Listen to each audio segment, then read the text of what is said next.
Hello students, welcome to la excellence IAS academy. ఈరోజు మనం May 31 నాటి ఈనాడు న్యూస్ పేపర్లోని ఇంపార్టెంట్ కరెంట్ అఫైర్స్ గురించి డిస్కస్ చేద్దామండి. బిఫోర్ దట్ మనము ప్రీవియస్ క్లాస్లోని క్వశ్చన్ ఆఫ్ ద డే గురించి చూద్దాము.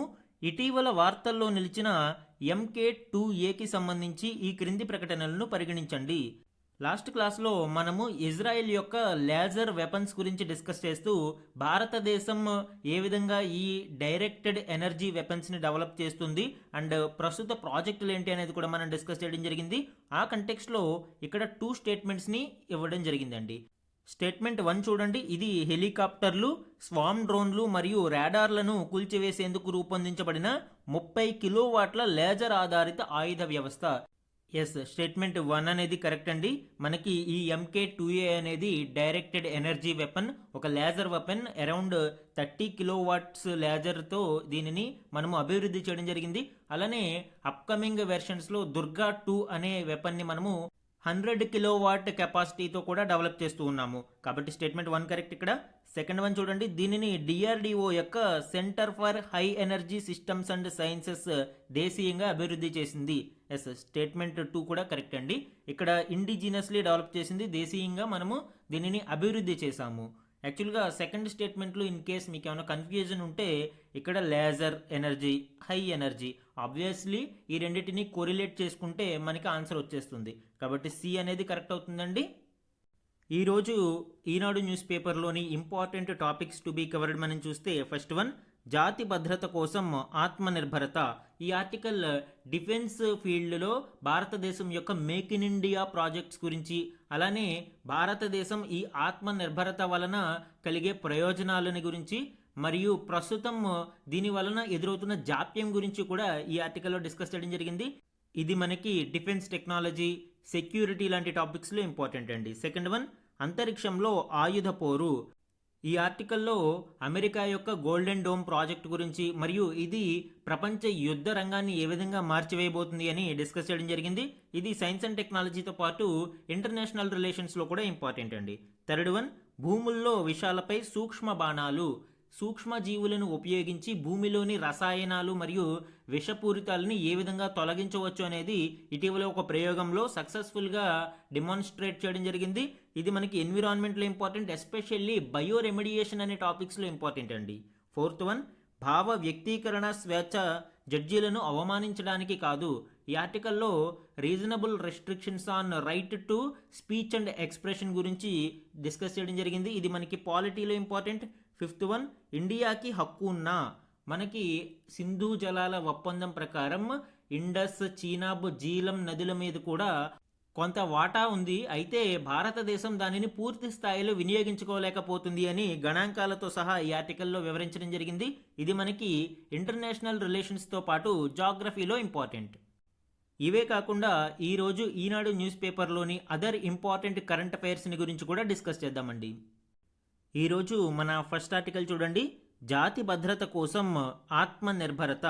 ఈ ఆర్టికల్లో భారతదేశం డిఫెన్స్ టెక్నాలజీలో made in India and indigenous టెక్నాలజీలని డెవలప్ చేసుకోవాల్సిన ఆవశ్యకత గురించి, అలానే భారతదేశం ఎదుర్కొంటున్న 3.5 ఫ్రంట్ వార్ గురించి అండ్ ఇటీవలి కాలంలో ఈ మేడ్ ఇన్ ఇండియా ప్రాజెక్ట్స్లో భాగంగా ఏర్పడుతున్న డిలేస్ గురించి అండ్ దీనికి తీసుకోవాల్సిన చర్యల గురించి ఇక్కడ డిస్కస్ చేయడం జరిగింది అండి. ఇవి భారతదేశం యొక్క డిఫెన్స్ అప్గ్రేడేషన్కి చాలా చాలా కీలకం. ఇందులోని ఇంపార్టెంట్ పాయింట్స్ ఇప్పుడు డిస్కస్ చేద్దాం. పహల్గామ్ ఉగ్రదాడి తర్వాత భారతదేశం ఆపరేషన్ సింధూర్ని చేపట్టి పాకిస్తాన్కి బుద్ధి చెప్పింది. అయితే సమస్య ఎక్కడితో పరిష్కారం అవ్వలేదు అండి. భారతదేశం 3.5 ఫ్రంట్ వార్ని ఎదుర్కోవాల్సి ఉంది. ఒకవైపు పాకిస్తాన్, మరోవైపు చైనా అండ్ ఇటువైపు నుంచి బంగ్లాదేశ్ కూడా భారత్తో కయ్యానికి కాలు దువ్వుతున్నాయి. అదేవిధంగా భారతదేశంలోని ఇంటర్నల్ ఇష్యూస్ లైక్ మావోయిజం, టెర్రరిస్టులు, మావోయిస్టులు వీళ్ళ ద్వారా కూడా భారతదేశ భద్రతకి ప్రమాదం పొంచి ఉంది. కాబట్టి భారతదేశం అటు 3 దేశాలతోనూ మరియు ఇంటర్నల్ ఇష్యూస్తోనూ ఈ 3.5 ఫ్రంట్ వార్కి సిద్ధం అవ్వాల్సిన అవసరం ఉంది. అలానే పాకిస్తాన్కి ఆల్ వెదర్ ఫ్రెండ్ అయిన చైనా ఇటీవల పాకిస్తాన్కి 5వ తరం స్టెల్త్ ఫైటర్ జెట్లను 40 వరకు అందించేందుకు సిద్ధంగా ఉన్నట్లు కొన్ని వార్తలు వెలువడుతున్నాయి. ఇదే జరిగితే ఇది భారతదేశానికి కొంత ముప్పు కలిగించవచ్చు. అండ్ ఇటు చైనా ఏమో 6వ తరం యుద్ధ విమానాలను కూడా సిద్ధం చేసుకుంటుంది. మరి భారత్ ఇప్పుడు ఏ స్థాయిలో ఉంది, భారత్ యొక్క అడ్వాన్స్డ్ వెపన్స్ ఏమున్నాయి అని చూస్తే కేవలం 4.5 జనరేషన్ యొక్క రాఫెల్ జెట్స్ని మాత్రమే మనము ఉపయోగిస్తూ ఉన్నాము. ఇటు చైనా 6th జనరేషన్ ఫైటర్ జెట్స్ని, అటు పాకిస్తాన్ చైనా నుంచి 5th జనరేషన్ ఫైటర్ జెట్స్ని పొందితే భారతదేశం యొక్క గగనతల రక్షణ వ్యవస్థకి చాలా పెను ప్రమాదం పొంచి ఉంటుంది. ఈ 3.5 ఫ్రంట్ వార్లో భాగంగా శత్రువులందరూ ఒకేసారి భారతదేశం మీద దాడి చేస్తే, శత్రువులందరినీ యుద్ధక్షేత్రంలో ఒకేసారి ఎదుర్కోవాల్సి వస్తే మన అమ్ముల పొదిలోని అస్త్రశస్త్రాలు సరిపోతాయా అనే క్వశ్చన్ని మనము వేస్తే అవునని ఖచ్చితంగా చెప్పలేము. ముఖ్యంగా అత్యాధునిక యుద్ధ విమానాల కొరత కారణంగా మన వాయుసేన పోరాట పటిమ ప్రభావితమవుతుంది అని విశ్లేషకులు అంచనా వేస్తున్నారు. ఆయుధాల కోసం ఒప్పందాలపై సంతకాలు అయ్యి సంవత్సరాలు గడిచిపోతున్నా సరఫరాలు మొదలు కావట్లేదు అని మన air chief marshal Amarpreet Singh తాజా వ్యాఖ్యల్లో కూడా ఈ ఆందోళన వ్యక్తమవుతూ ఉంది. అదేవిధంగా కృత్రిమ మేధ యుగంలో యుద్ధాల తీరుతెన్నులు మారిపోతూ ఉన్నాయి. నూతనంగా రణరంగ ప్రవేశం చేస్తున్న వివిధ సాంకేతికతలు దేశాల యొక్క బలాబలాలను నిర్దేశిస్తున్నాయి. చైనా మరియు పాకిస్తాన్తో పొంచి ఉన్న ప్రమాదాలను అడ్డుకోవాలి అంటే భారత వాయుసేనకు సుమారు 42 స్క్వాడ్రన్లు ఉండాలి అని అధికారిక అంచనా. కానీ ప్రస్తుతం మనకి 31 స్క్వాడ్రన్లే అందుబాటులో ఉన్నాయి. అందులోనూ ఈ స్క్వాడ్రన్లలో ఎక్కువగా పాత తరం యుద్ధ విమానాలు ఉన్నాయి. అత్యాధునిక యుద్ధ విమానాలని వేటితో రీప్లేస్ చేసినప్పుడు మాత్రమే మరియు స్క్వాడ్రన్ల సంఖ్యను పెంచినప్పుడు మాత్రమే మనము పూర్తి స్థాయి సంసిద్ధతగా ఉండగలుగుతాం. మేడ్ ఇన్ ఇండియాలో భాగంగా మనము ఈ ఆధునిక యుద్ధ విమానాల మీద దృష్టి సారించిన తేజాస్ మనం 15 ఏళ్ల క్రితం ఈ ప్రాజెక్టును మొదలు పెడితే రీసెంట్గానే కొన్ని యుద్ధ విమానాలు ఈ భారత వాయుసేనలోకి ఇంటిగ్రేట్ అయ్యాయి.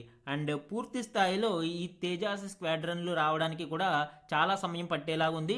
కాబట్టి ఈ యుద్ధ విమానాల ప్రాజెక్టుల నత్తనడకపై ఏసీఎం ఏపీ సింగ్ స్పందిస్తూ 2009-2010లో పురమాయించిన మొదటి బ్యాచ్ 40 తేజాస్ యుద్ధ విమానాలు కూడా ఇంతవరకు పూర్తిగా అందలేదు అని అసహనం వ్యక్తం చేశారు.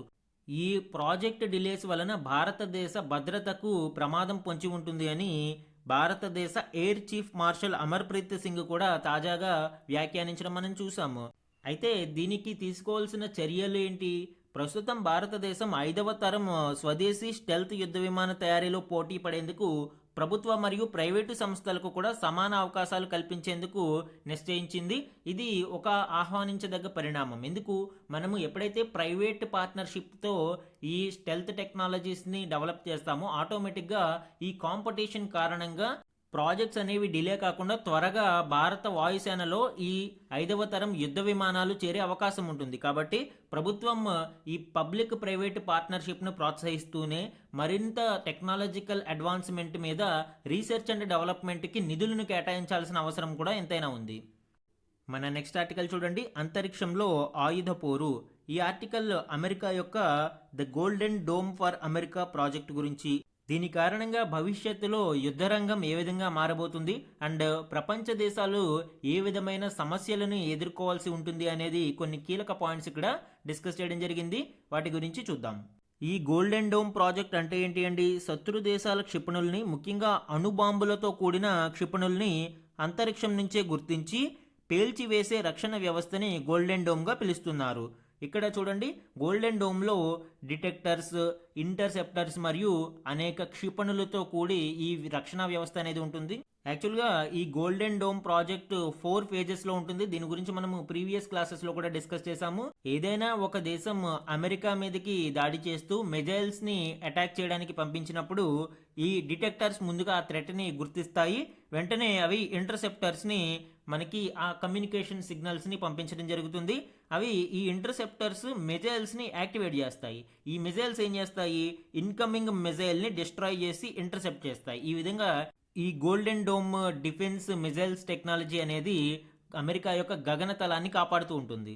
దీని మొత్తం వ్యయం సుమారు $175 బిలియన్ అని ఒక అంచనా. అయితే ఇది similar lines with star wars program లాగే చెప్పవచ్చు. ఇంటర్నేషనల్ రిలేషన్స్లో ఒక కాన్సెప్ట్ ఉంటుందండి, బైపోలార్ వరల్డ్ అని. 1980sలో ఈ బైపోలార్ వరల్డ్ అనేది చాలా తీవ్రంగా ఉండేది.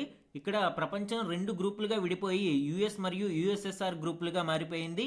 ఈ రెండు గ్రూపులు కూడా అన్ని రంగాలలోనూ పోటీ పడేవి. ముఖ్యంగా టెక్నాలజీలో ఈ రెండు కూడా తమ శాస్త్ర సాంకేతికతలను మెరుగుపరుచుకోవడానికి చాలా చాలా తీవ్రంగా ప్రయత్నాలు చేసేవి.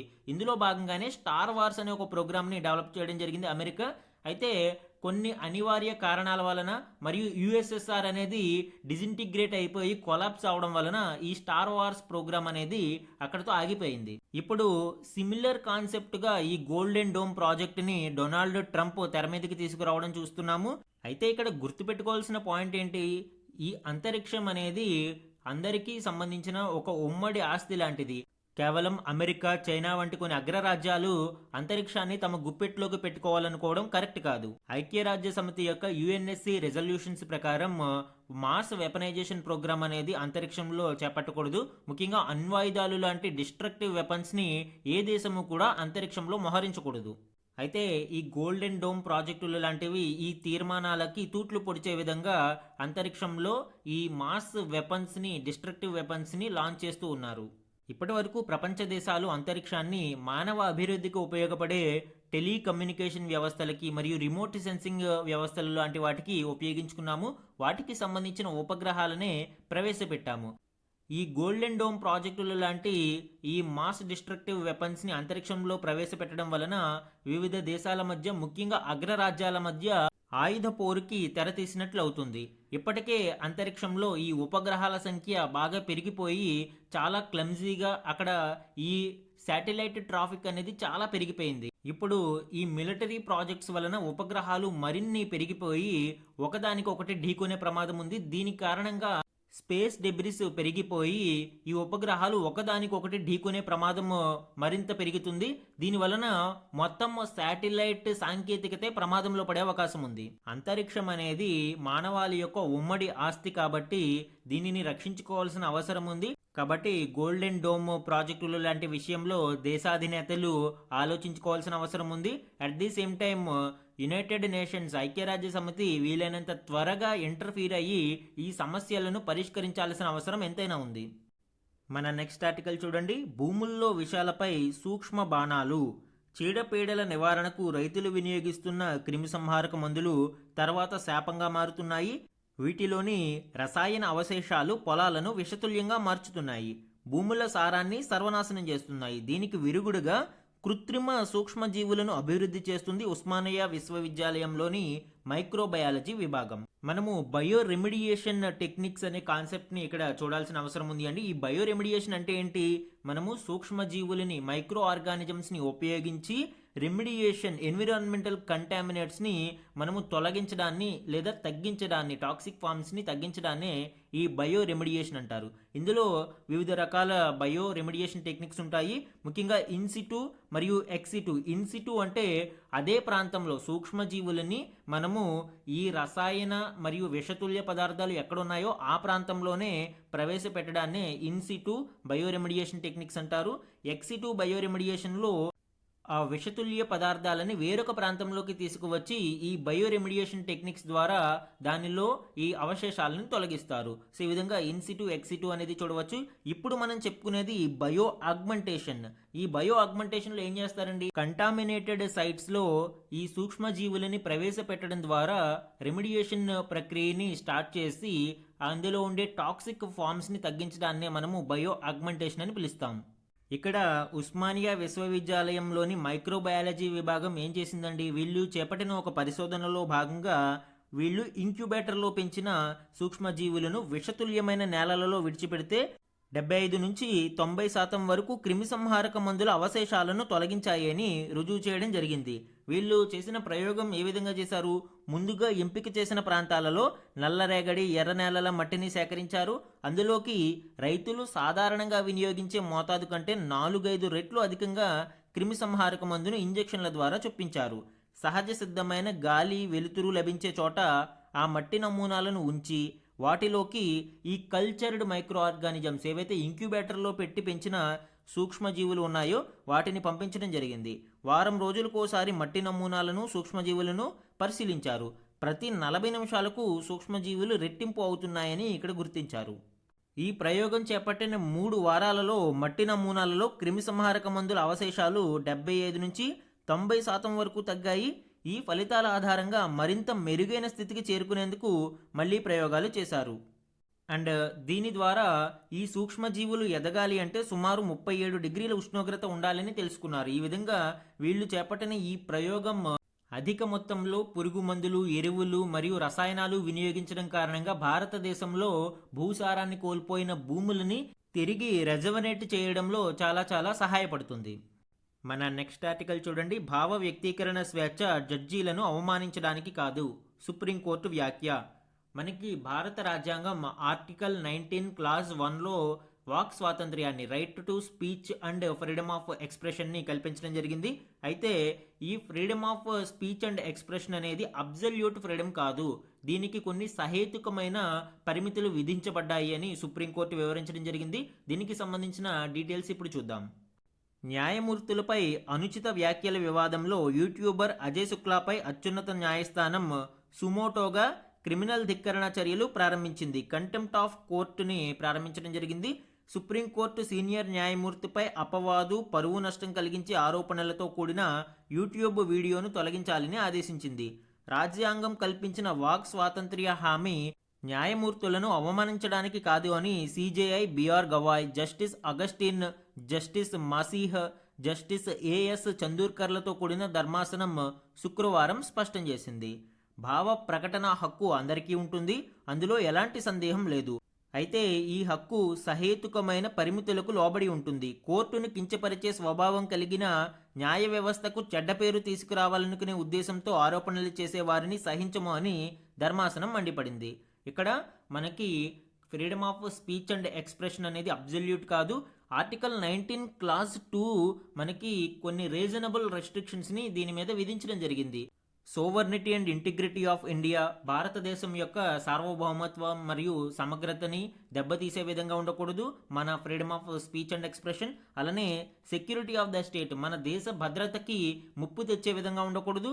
Friendly relations with foreign states, మిత్ర రాజ్యాలతో సంబంధాన్ని దెబ్బతీసే విధంగా ఉండకూడదు. పబ్లిక్ ఆర్డర్ని డిస్టర్బ్ చేసే విధంగా ఉండకూడదు. డీసెన్సీ ఆర్ మొరాలిటీని భంగం కలిగించే విధంగా ఉండకూడదు. కంటెంప్ట్ ఆఫ్ కోర్టు ధిక్కరణకి గురి అయ్యే విధంగా ఉండకూడదు. డిఫేమేషన్, అవతల వ్యక్తికి పరువు భంగం కలిగించే విధంగా ఉండకూడదు. ఇన్సైట్మెంట్ టు ఎన్ అఫెన్స్, హింసను ప్రేరేపించే విధంగా ఉండకూడదు. ఈ విధంగా భావ వ్యక్తీకరణ స్వేచ్ఛ మీద కొన్ని సహేతుకమైన పరిమితులను ఆర్టికల్ 19 క్లాజ్ 2లో పొందుపరచడం జరిగింది. మన నెక్స్ట్ ఆర్టికల్ చూడండి. గ్రహశకలం నుంచి నమూనాల సేకరణకు చైనా ప్రయోగం.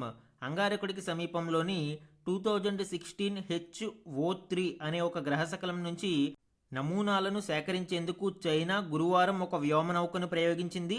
తియాన్వెన్-2 అనే ఈ స్పేస్ క్రాఫ్ట్ను దక్షిణ చైనాలోని అంతరిక్ష కేంద్రం నుంచి లాంగ్ మార్చ్ 3B అనే రాకెట్ ద్వారా నింగిలోకి పంపించింది. తమ గ్రహాంతర పరిశోధనల్లో ఇది పెద్ద ముందడుగు అని చైనా అంతరిక్ష పరిశోధనా సంస్థ అధిపతి షాన్ జాంగ్డే పేర్కొన్నారు. దీని ద్వారా అనేక వినూత్న ఆవిష్కరణలు సాధ్యమవుతాయని ఆయన చెప్పారు. విశ్వంపై మానవ అవగాహనను ఇది పెంచుతుంది అని, భూమి పుట్టుక, నీటి మూలాలు గురించి కొత్త విషయాలు వెల్లడవుతాయని ఆయన తెలిపారు. ఈ మిషన్ దశాబ్ద కాలం పాటు సాగుతుందని పేర్కొన్నారు.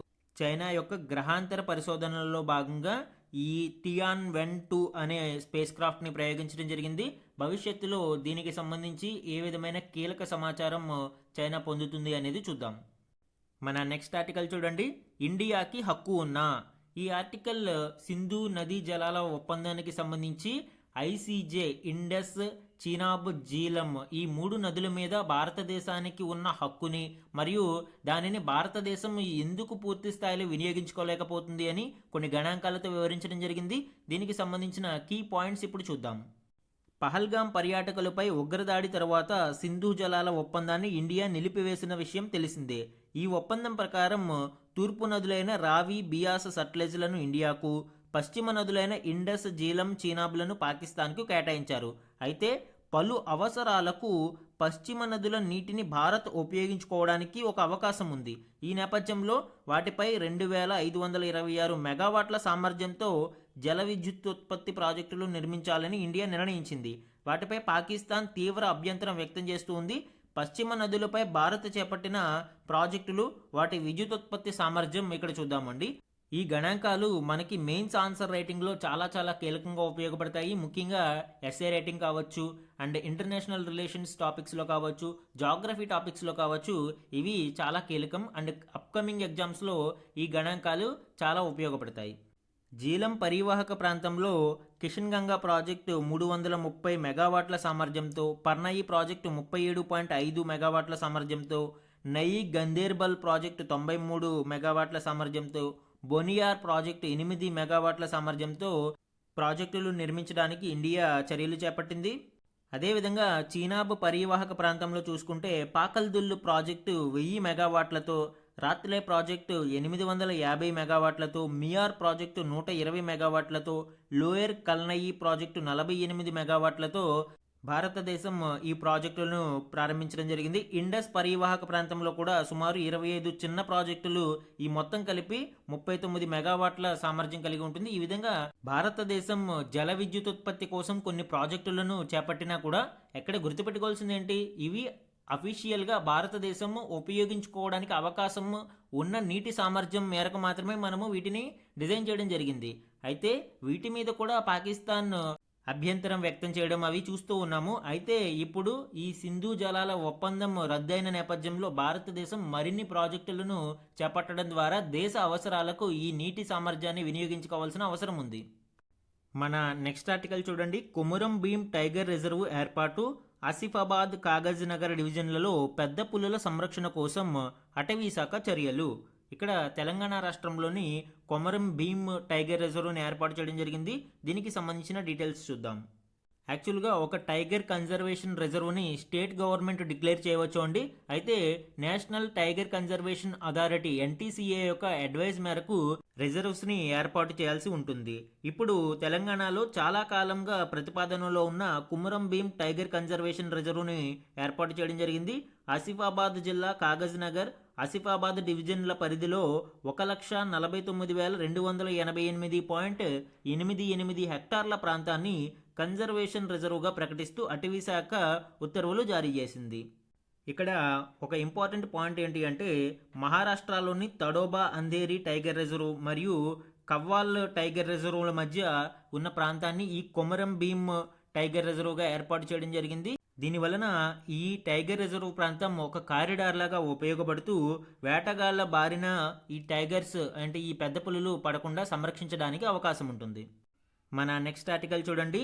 PM జన్మన్తో గిరిపుత్రుల జీవన శైలిలో మార్పు, లక్కవరం చెడిగొండి రోడ్డు ఫోటోలను పోస్టు చేసిన ఉప ముఖ్యమంత్రి పవన్ కళ్యాణ్. ఆంధ్రప్రదేశ్లోని లక్కవరం చెడిగొండి రోడ్డు ఫోటోను ఉప ముఖ్యమంత్రి పవన్ కళ్యాణ్ గారు పోస్ట్ చేస్తూ PM జన్మన్ కార్యక్రమం గురించి అండ్ దానిలో PVTGs యొక్క పరిస్థితి ఏ విధంగా మెరుగుపడుతుంది అనే విషయాన్ని మనకి ఇక్కడ వివరించడం జరిగింది. దీనికి సంబంధించిన కీ పాయింట్స్ చూద్దాం. PM జన్మన్ కింద అడవి తల్లి బాట పేరుతో రాష్ట్రంలో 1000 కోట్లతో నిర్మిస్తున్న రహదారులు ఆదివాసీల జీవన శైలిని మారుస్తున్నాయి అని ఉప ముఖ్యమంత్రి, పంచాయతీరాజ్ గ్రామీణాభివృద్ధి శాఖ మంత్రి పవన్ కళ్యాణ్ అన్నారు. ప్రధాని మోదీ నాయకత్వం, ముఖ్యమంత్రి చంద్రబాబు దూరదృష్టితోనే ఇది సాధ్యమైంది అని ఆయన పేర్కొన్నారు. వెనుకబడిన ప్రాంతాలలోని ప్రజలకు అవసరమైన మౌలిక వసతులు కల్పించి వారు సమగ్రాభివృద్ధి సాధించేలా చూడటమే కూటమి ప్రభుత్వ ప్రధాన లక్ష్యమని చెప్పారు.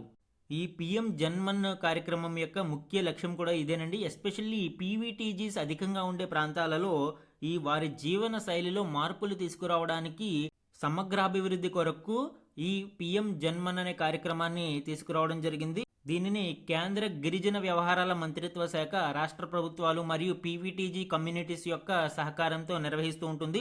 ఇందులో అనేక ప్రోగ్రామ్స్ని, సెంట్రల్ సెక్టార్, సెంట్రల్లీ స్పాన్సర్డ్ ప్రోగ్రామ్స్ని మిళితం చేస్తూ కొంత కీలక అభివృద్ధి కోసం ఈ కార్యక్రమాన్ని లాంచ్ చేయడం జరిగింది. ఇందులో చూడండి, ఈ PM జన్మన్ అనే ప్రోగ్రాం 18 రాష్ట్రాలు, ఒక యూనియన్ టెరిటరీలో అమలవుతుంది.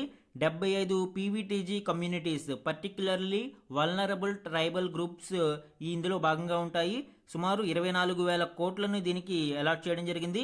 ఈ కార్యక్రమంలో సుమారు 7 లక్షల హౌస్ హోల్డ్స్ మరియు 28 లక్షల PVTG జనాభా అనేది లబ్ధి పొందుతూ ఉంటుంది.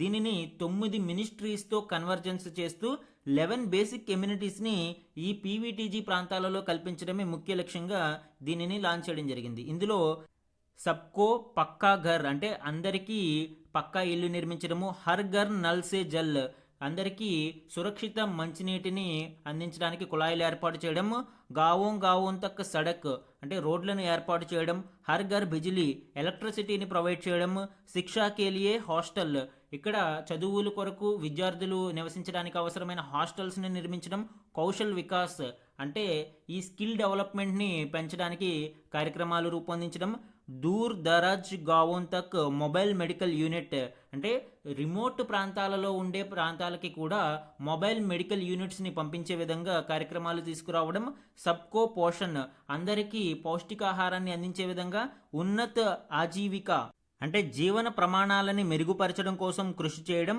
దూర్ దరాజ్ గావోన్ తక్ మొబైల్ నెట్వర్క్ అంటే సుదూర ప్రాంతాలలో ఉన్న గ్రామాల వరకు కూడా మొబైల్ నెట్వర్క్ ని అందించే విధంగా చర్యలు చేపట్టడం. ఈ విధంగా 11 కీ ఎమ్యూనిటీస్ ని అందించడానికి ఈ పిఎం జన్మన్ అనేది కృషి చేస్తుంది.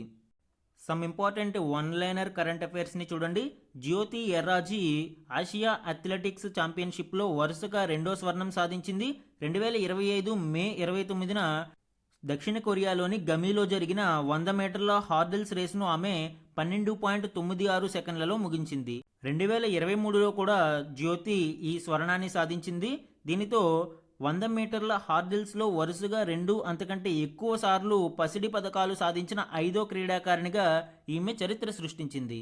ఏషియా అథ్లెటిక్ ఛాంపియన్షిప్లో భారతదేశం స్వర్ణ పథకాలు కైవసం చేసుకుంటుంది అండి. ఇవి మనకి స్పోర్ట్స్ కరెంట్ అఫైర్స్లో ఇంపార్టెంట్. నెక్స్ట్ వన్, జమ్మూ కాశ్మీర్లోని Sher e Kashmir university of agricultural science and టెక్నాలజీకి చెందిన పరిశోధకులు ఎక్కువ మాంసం ఇచ్చే గొర్రె సంతతిని జన్యు సవరణ ద్వారా సృష్టించారు. ఇది భారత్లో తొలి జన్యు సవరణ గొర్రె. గొర్రెల్లో కండరాల అభివృద్ధిని నియంత్రించే మయోస్టాటిన్ జన్యువును సవరించడం ద్వారా వారు దీన్ని సాధించగలిగారు. సో లాస్ట్ క్లాసెస్లో కూడా మనము దీని గురించి డిస్కస్ చేయడం జరిగింది. భారతదేశంలో తొలి జన్యు సవరణ గొర్రెగా ఈ ప్రయోగం చరిత్రకెక్కింది. దీని ద్వారా సుమారు 30% అధికంగా మాంసం పొందే విధంగా ఈ గొర్రెలను రూపొందించడం జరుగుతుంది. నెక్స్ట్ ఇంపార్టెంట్ వన్, తెలంగాణ రాష్ట్ర ప్రభుత్వం కొత్తగా ప్రవేశపెట్టిన గద్దర్ సినీ పురస్కారాలను 2025 మే 29న హైదరాబాద్లో ప్రకటించారు. 2024కి గాను ఉత్తమ చిత్రంగా ప్రభాస్ కథానాయకుడిగా నటించిన కల్కి 2898 AD ఎంపికైంది. పుష్ప 2 చిత్రానికి గాను ఉత్తమ నటుడిగా అల్లు అర్జున్కి పురస్కారం దక్కింది. 35 చిన్న కథ కాదులో నటనకు గాను ఉత్తమ నటిగా నివేతా థామస్ ఎంపికయ్యారు. సో ఇవి మనకి జనరల్ నాలెడ్జ్లో ఇంపార్టెంట్ అండి. రాష్ట్ర ప్రభుత్వం ప్రకటించిన అవార్డులు కాబట్టి కొన్ని ఎగ్జామ్స్లో అడిగే అవకాశం ఉంది. నెక్స్ట్ వన్ చూడండి. కర్ణాటక హైకోర్టు ప్రధాన న్యాయమూర్తి జస్టిస్ ఎన్వి అంజారియా, గౌహతి హైకోర్టు ప్రధాన న్యాయమూర్తి జస్టిస్ విజయ్ బిష్నోయ్, బాంబే హైకోర్టు న్యాయమూర్తి జస్టిస్ అతుల్ ఎస్ చందూర్కర్లు సుప్రీంకోర్టు న్యాయమూర్తులుగా నియమితులయ్యారు. ఈ మేరకు 2025 మే 29న వారి నియామకాలను కేంద్రం ఖరారు చేసింది. లాస్ట్ క్లాస్లో మనం చెప్పుకున్నాము ఈ కొలీజియం వ్యవస్థ మనకి ఈ నేమ్స్ని రికమెండ్ చేస్తే కేంద్ర ప్రభుత్వం ఆమోదించింది అని. తరువాత రాష్ట్రపతి వీరిని నియమించడం జరిగింది. ఇప్పుడు సుప్రీంకోర్టు ప్రధాన న్యాయమూర్తి జస్టిస్ బిఆర్ గవాయ్ మే 30న వారితో పదవీ ప్రమాణ స్వీకారం చేయించారు. ఇక్కడ గుర్తుపెట్టుకోవాల్సింది ఏంటి, సుప్రీంకోర్టు న్యాయమూర్తుల యొక్క పదవీ ప్రమాణ స్వీకారాన్ని ఎవరు నిర్వహిస్తారు? సుప్రీంకోర్టు యొక్క ప్రధాన న్యాయమూర్తి చీఫ్ జస్టిస్ ఆఫ్ ఇండియా నిర్వహిస్తారు. అయితే సుప్రీంకోర్టు సిజేఐ యొక్క ఓత్ సెరమనీని రాష్ట్రపతి నిర్వహిస్తారు. సో ఇక్కడ డిఫరెన్స్ అనేది చూడాలి. ఈరోజు మన క్వశ్చన్ ఆఫ్ ద డే గురించి చూడండి. ప్రధానమంత్రి జన్మాన్ పథకానికి సంబంధించి ఈ క్రింది ప్రకటనలను పరిశీలించండి. మనము ఈరోజు ఈ స్కీమ్ గురించి డీటెయిల్డ్గా డిస్కస్ చేయడం జరిగింది. ఈ కంటెక్స్ట్లో 2 స్టేట్మెంట్స్ని ఫ్రేమ్ చేసి ఇచ్చాను అండి. ఇందులో కరెక్ట్ ఆన్సర్ని ఐడెంటిఫై చేసి కామెంట్ సెక్షన్లో కామెంట్ చేయండి. ఇది ఈరోజు ఈనాడు న్యూస్ పేపర్లోని ఇంపార్టెంట్ కరెంట్ అఫైర్స్ మీద daily analysis. Thank you for watching.